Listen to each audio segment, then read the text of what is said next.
No fue el mensaje lo que me destrozó. Fue la naturalidad con la que sonó en nuestra casa. Buenos días, amigos. No les robaré mucho tiempo. Solo quiero pedirles que me ayuden a alcanzar el objetivo de 5,000 suscriptores y que se suscriban a mi canal Historias de Engaños. Espero que les guste la historia de hoy. Por favor, denle a me gusta y compartan el video con sus amigos. Les agradezco mucho a todos por ver el video. Que lo disfruten. Estábamos viendo la televisión cuando su móvil se conectó solo al Bluetooth. Sin aviso. Sin permiso. Una voz masculina llenó el salón. Lo de anoche fue un error, ¿o no? Ella se lanzó al mando como si hubiera tocado fuego. Demasiado rápido, demasiado tarde. Y entonces llegó el segundo mensaje. Espero que ya hayas encontrado los documentos de tu prometido. El silencio que vino después no fue normal. Fue pesado. Definitivo. Hasta ese segundo, la noche había sido exactamente lo que se supone que debe ser una vida estable. Platos de la cena apilados en el fregadero de nuestro piso en un barrio tranquilo de Valencia. La televisión con el volumen bajo, repitiendo una serie antigua que nunca terminábamos de ver. Las luces tenues, porque a Clara le gustaban así. Decía que la calmaban.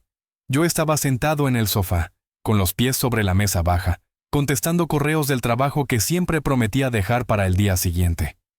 Clara estaba a mi lado, apoyada en mi hombro. Su móvil, boca abajo, descansaba sobre su muslo. Había estado inquieta toda la noche, no nerviosa, atenta. Se levantaba a beber agua sin haber terminado la anterior. Acomodaba la manta una y otra vez. Miraba hacia el pasillo como si esperara algo, o a alguien. Lo noté, y decidí ignorarlo. No todo tiene que analizarse, me dije. Hasta que la voz volvió a sonar. Era una voz segura, cómoda, una voz que asumía intimidad. No hablaba como alguien que se esconde, hablaba como alguien que pertenece. Cuando apagó la bocina, el daño ya estaba hecho. La televisión seguía sonando, pero el aire entre nosotros había cambiado. La miré de reojo, estaba pálida, con los ojos fijos en la pantalla negra, como si esperara que todo se corrigiera solo. Abrió la boca, la cerró, respiraba rápido, mal. Y antes de que yo pudiera decir una sola palabra, el teléfono volvió a conectarse. El segundo mensaje fue distinto, más corto, más frío. No hablaba de sentimientos, hablaba de documentos, urgencia, consecuencias, cosas que no estaban bien aseguradas. No sonaba preocupado, sonaba profesional. Clara agarró el móvil y lo apagó por completo. Le temblaron los dedos lo justo para que yo lo viera. Se levantó y fue a la cocina dándome la espalda, hablando sin parar. Que si el Bluetooth falla, que si configuraciones antiguas, que si estas cosas pasan. No la interrumpí, no pregunté quién era, no levanté la voz, me quedé sentado porque algo en ese segundo mensaje ya había encajado todas las piezas. No eran fotos, no eran mensajes románticos, no era una traición impulsiva, eran documentos. Los documentos requieren tiempo, acceso, confianza. Clara volvió con una sonrisa que no le llegaba a los ojos y dijo que sería mejor irnos a dormir, que le dolía la cabeza. Asentí, pero esa noche entendí algo que todavía no sabía cómo afrontar. No había escuchado una infidelidad. Había escuchado un plan, y lo peor era que aún no sabía hasta dónde llegaba. Prometió que al amanecer me contaría todo. Lo dijo con una serenidad impostada, colocando cada frase donde no tocaba, como quien ordena una coartada. Asentí. Le dije que no pasaba nada. Se encerró en el dormitorio y giró la llave. Yo me quedé en el sofá contando respiraciones. 10 minutos exactos. Lo suficientes para asegurarme de que no iba a volver a salir. Cuando me puse en pie, el piso me resultó extraño. Bonito. Falso. Un escenario montado para que alguien creyera que allí vivía una pareja. Avancé por el pasillo hasta el archivador gris, junto a mi despacho. Ese mueble había sido idea de Laura desde el primer día en Málaga. Que si ella se apañaba mejor con papeles. Que si era más práctico centralizarlo todo. Que si así funcionábamos como un equipo. Abrí el cajón. A simple vista, impecable. Carpetas ordenadas. Etiquetas nuevas. Pólizas, escrituras, contratos, extractos. Cogí la carpeta laboral y la revisé sin prisa. Faltaban documentos clave, nóminas, anexos, copias que yo sabía que estaban ahí. Pasé a la del banco. La cubierta intacta. El interior sospechosamente fino. Las hojas no habían sido arrancadas. Habían sido retiradas con cuidado, con tiempo. No sentí miedo. Sentí una calma incómoda. La clase de calma que llega cuando todo encaja. Cerré el archivador y entré al despacho. Encendí solo la lámpara como si no quisiera despertar a la casa. Abrí el portátil. Accedí a mis cuentas. Nada raro. Nada fuera de sitio. Ni un movimiento impulsivo. Eso fue lo que me heló. Si hubiera sido una torpeza, habría rastros. Si hubiera sido una aventura, habría errores. Pero no lo sabía. Todo estaba calculado. Esperando una señal. Busqué en el correo. Avisos del banco, de la empresa, de la aseguradora. Varios marcados como leídos en días en los que yo había pasado 12 horas seguidas en la oficina del Parque Empresarial de Teatinos. Alguien había entrado antes que yo. Cerré el portátil y me recosté en la silla. Desde el dormitorio llegaban sonidos mínimos, cajones, tela rozando madera. El móvil de Laura vibró una vez, y volvió a morir el sonido. Cuando fui a la cama, dormía de espaldas. El teléfono escondido bajo la almohada, como un secreto físico. Me quedé mirando el techo. No repasaba frases, repasaba suposiciones. Que no estaba sola cuando escuchaba esos mensajes. Que mis documentos ya no estaban quietos. Que lo siguiente llevaba meses cocinándose. De madrugada regresé al despacho sin hacer ruido. Abrí el historial de la bocina. Pocos dispositivos registrados. Uno destacaba, nombre desconocido. Conexiones repetidas durante semanas. Siempre cuando yo no estaba. Lo anoté.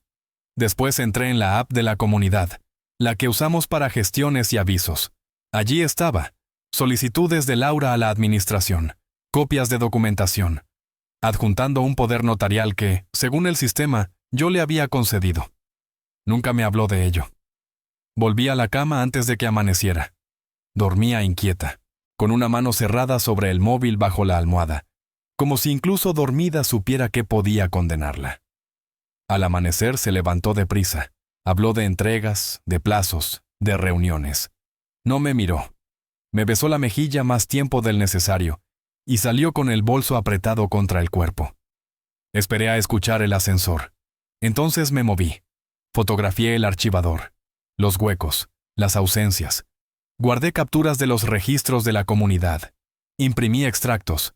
Los reuní en una carpeta nueva. Una carpeta invisible para ella. Cuando volvió esa noche, ya no la estaba esperando como a mi prometida. La estaba observando como a alguien que había empezado una guerra, sin saber aún quién iba a terminarla. Ya no la miraba como a alguien que se había equivocado. La observaba como a alguien ejecutando un plan en el que yo no figuraba como vencedor. Y entendí algo más. Quienquiera que fuera el hombre de la bocina, había cometido un error grave. Había subestimado el tiempo que yo había ganado sin querer. Cuando descubres que te mienten, lo más difícil no es el golpe inicial. Es fingir que no ves el patrón aparecer en todas partes. Las pausas se vuelven demasiado largas.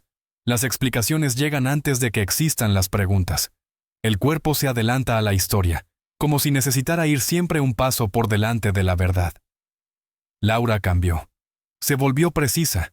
Salía antes. Volvía después. Puso el móvil en silencio incluso cuando estábamos en la misma habitación. Dejó de preguntarme a qué hora trabajaba. Empezó a confirmarlo, como quien ya conoce la respuesta pero necesita escucharla en voz alta. Yo hice lo que mejor sabía hacer. Interpreté mi papel. Me quejé de plazos, de trabajo extra, del tráfico de la ronda de Sevilla. Le ofrecí la versión más aburrida y predecible de mí mismo, la que no despierta sospechas, la que no exige atención. Cada noche notaba que ella ya no estaba del todo allí. 3 días después del incidente del Bluetooth, el dispositivo desconocido volvió a aparecer en el sistema de la bocina. Se conectó menos de un segundo y desapareció, como alguien comprobando si una puerta seguía abierta. Anoté la hora. Encajaba a la perfección con el intervalo entre mi salida al trabajo y la suya. Los patrones no necesitan emoción, solo constancia. Ese mismo día, durante mi pausa para comer, conduje hasta un edificio de coworking que aparecía asociado al registro del dispositivo, en Chamartín. Cristal, acero, fachada limpia, entre una asesoría legal y una clínica privada. Dirección de prestigio, neutral, perfecta. Aparqué enfrente y esperé. Laura llegó 20 minutos después. No miró alrededor. No dudó. Entró con tarjeta como quien pisa un lugar que ya conoce de memoria. No la seguí. No hacía falta. Ya no estaba investigando. Estaba confirmando. Esa tarde consulté mi informe crediticio desde un ordenador público. No había productos abiertos a mi nombre. Todavía. Pero sí había 2 consultas recientes, ambas vinculadas a una financiera especializada en hipotecas. El nombre me resultó familiar al instante. Era la misma empresa cuya tarjeta Laura había llevado a casa meses atrás, la que, según ella, nos ayudaría a estudiar opciones para comprar un piso más grande. Recordé la conversación con una claridad incómoda, cómo insistió en encargarse de los trámites, cómo lo presentó como una forma de aliviarme, cómo me pidió que confiara. La confianza, entendí entonces, es especialmente peligrosa cuando se disfraza de eficiencia. Esa noche volví a casa antes que ella, algo que casi nunca hacía. Encendí su portátil usando una contraseña antigua. Nunca la había cambiado. El historial estaba limpio, demasiado limpio. Pero la memoria caché aún guardaba restos, entradas de calendario que no aparecían en nuestra agenda compartida. Actividad en la nube ligada a una carpeta privada, no sincronizada con ningún dispositivo común. No la abrí. Las prisas arruinan la información valiosa. Copié metadatos, fechas, tamaños de archivo, ubicaciones de acceso. El patrón era perfecto. Todo se actualizaba mientras yo trabajaba. Todo se conectaba desde el mismo edificio. El hombre de los mensajes no era un accidente, no era una aventura, era una estructura. Al día siguiente, Laura me dijo que quería aplazar la boda. Habló de estrés, de mal momento, de empezar sin presión económica. Propuso poner algunas cuentas a su nombre de forma temporal, solo hasta que todo se estabilizara. Acepté, y en ese instante, sin que ella lo supiera, el plan dejó de ser solo suyo. El alivio fue inmediato, casi físico. Su cuerpo se aflojó. Se apoyó en mí con una familiaridad que no veía desde antes de aquella noche del Bluetooth.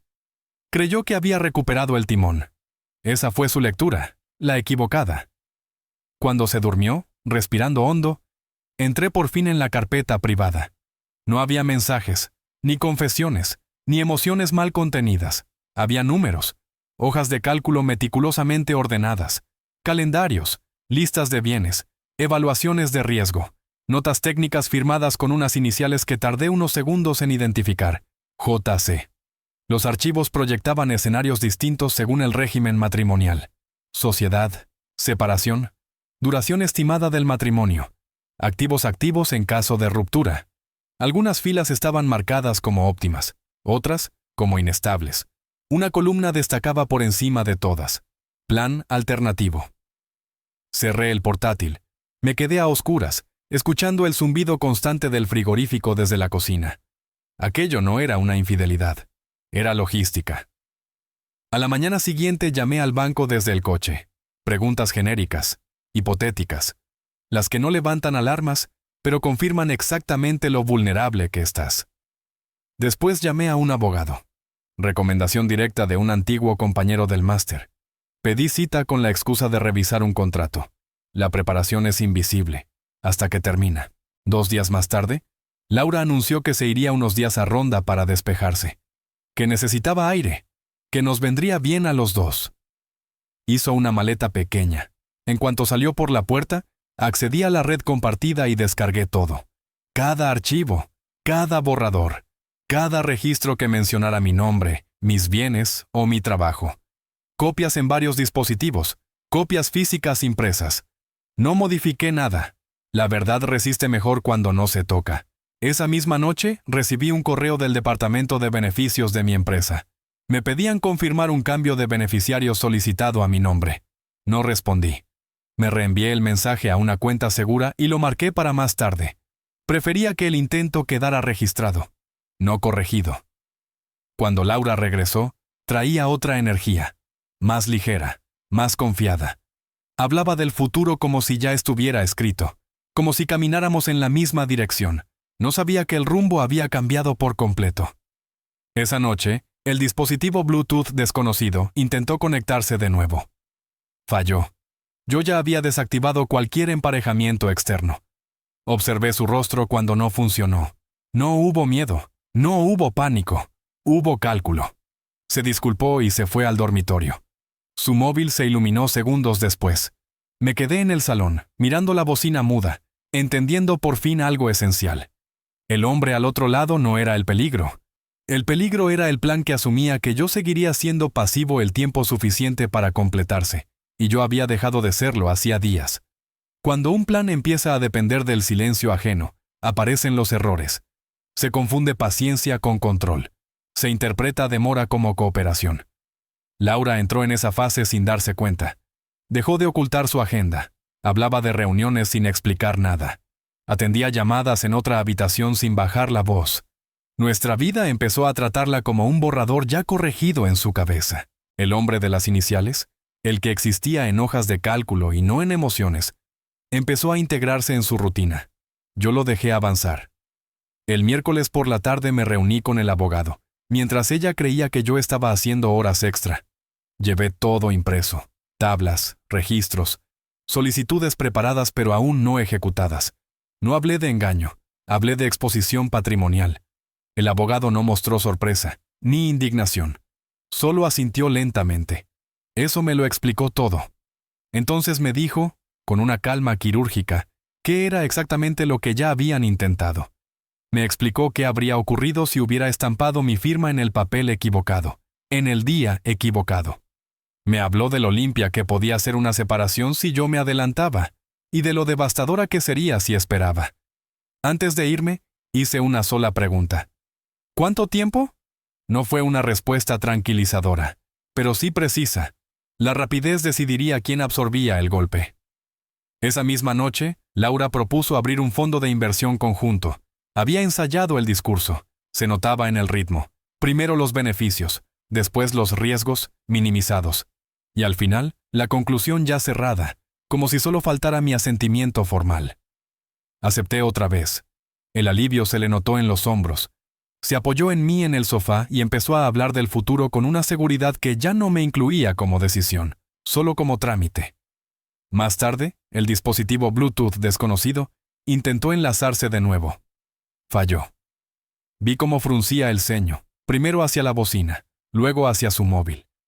No dijo nada. Se acercó un poco más, acomodó la manta. Yo no me moví.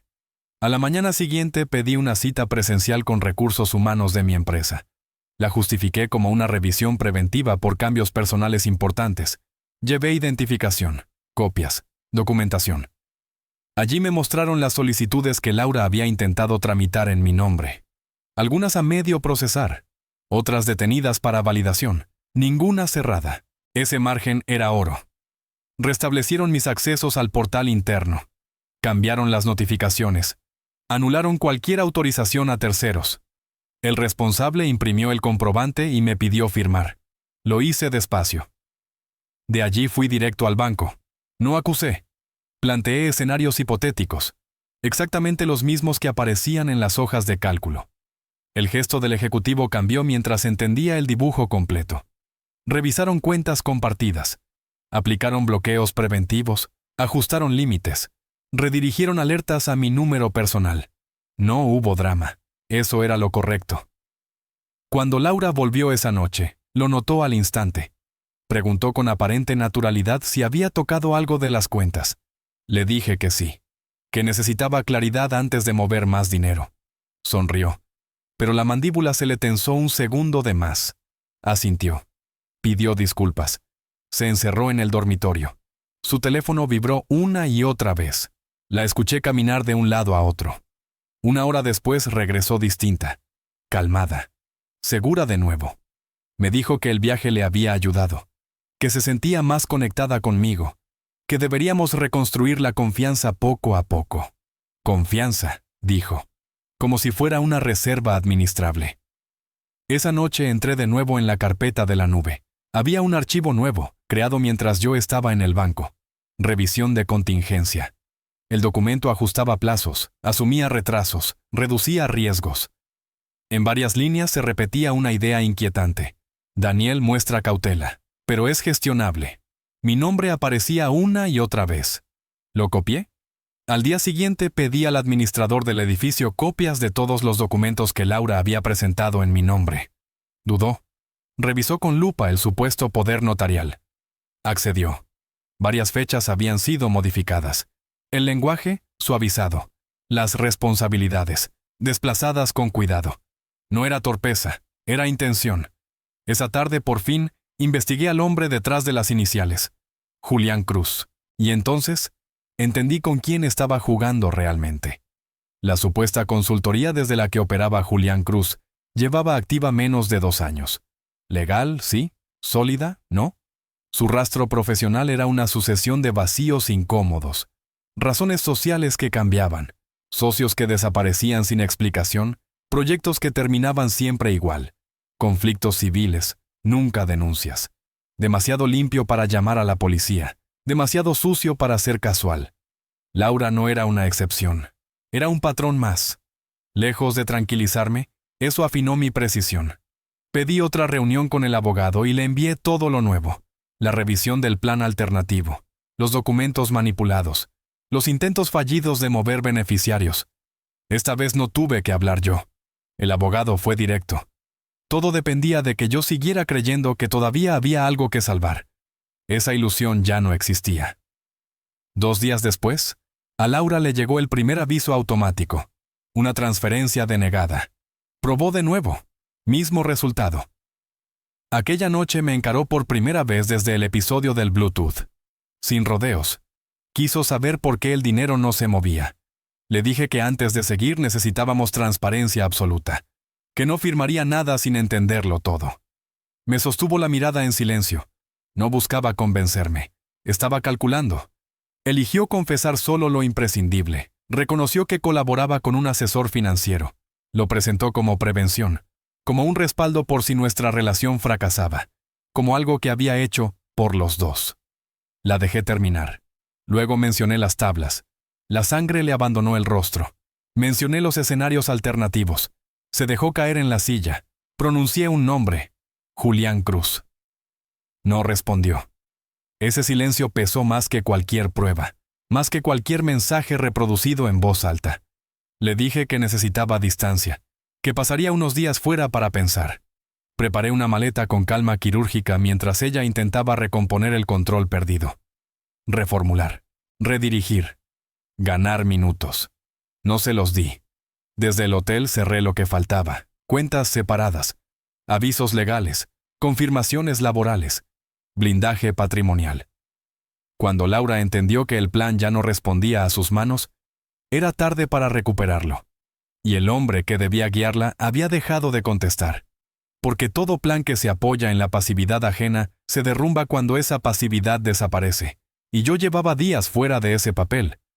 La primera notificación llegó a la mañana siguiente. Seca.